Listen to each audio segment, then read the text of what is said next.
यांच्या एकत्रित वयाच्या 10 वर्षांनी जास्त आहे, तर मोहन हा रामूपेक्षा आपल्या किती वर्षांनी लहान किंवा मोठा आहे सांगितलं नाही त्याने, लहान आहे की मोठा आहे. करताना काय करायचं पहिल्यांदा, हे आर फॉर राम आणि एस फॉर श्याम यांचं एकत्रित वय म्हणजे बेरीज. एकत्रित शब्दाचा अर्थ झाला प्लस. आणि पुन्हा काय सांगितलं, आणि श्याम आणि मोहन, श्याम आणि मोहन. पहा, इकडे श्याम घेतला आणि इकडे श्याम घेतला, मला काही निरीक्षण घ्या. श्यामचं काहीच घ्यायचं गरज नव्हती, इकडे वाढाला तिकडे वाढाला विनाकारण कटच होणार आहे. पण यांचे एकत्रित वयापेक्षा 10 वर्षांनी जास्त आहे, म्हणजे जास्त आहे म्हणजे 10 वर्षांनी जास्त आहे. कळलं? आता त्याने विचारलं मोहन हा रामपेक्षा किती वर्षांनी मोठा आहे, लहान की मोठा विचारलं. बारकाईने करा. श्याम श्याम कटला, कोण राहिला? राम बरोबर m प्लस 10. आता याला समीकरणात मांडू आपण. राम हा मोहन पेक्षा 10 वर्षांनी मोठा आहे.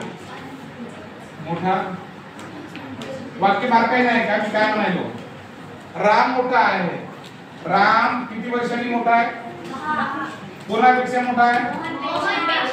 राम जर समजा मोठा असला तर याचा अर्थ काय होत असते, मोहन लहान आहे. मी काय म्हणतोय रसिका, राम मोठा आहे या विधानाला उलट कसं करू द्या, मोहन छोटा आहे.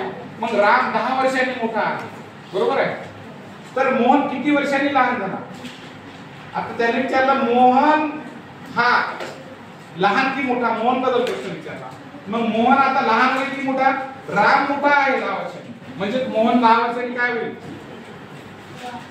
10 वर्षांनी लहान काय होणार आहे?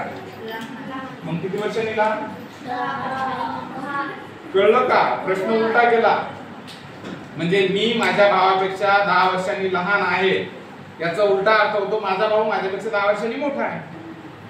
किंवा असं जर मी म्हटलं की माझा भाऊ माझ्यापेक्षा 10 वर्षांनी मोठा आहे याचा दुसरा अर्थ निघतो की मी माझ्या भावापेक्षा 10 वर्षांनी लहान. तर प्रश्न त्यांनी केला मोहन रामपेक्षा किती वर्षांनी लहान की मोठा? मोहन हा लहान आहे, कारण मोहन लहान का आहे?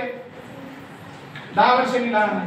राम 10 वर्षांनी मोठा आहे, कारण रामच्या मोहनच्या वयात 10 वर्ष टाकल्याच्या नंतर राम या, म्हणजे राम नक्कीच मोठा आहे. मोहनच्या वयात 10 वर्ष टाकल्यावर राम भेटायला, म्हणजे मोहन लहान आहे. आणि मोहन किती वर्षांनी लहान आहे? तर 10 वर्षांनी लहान आहे. मोहन 10 वर्षांनी मोहन लहान.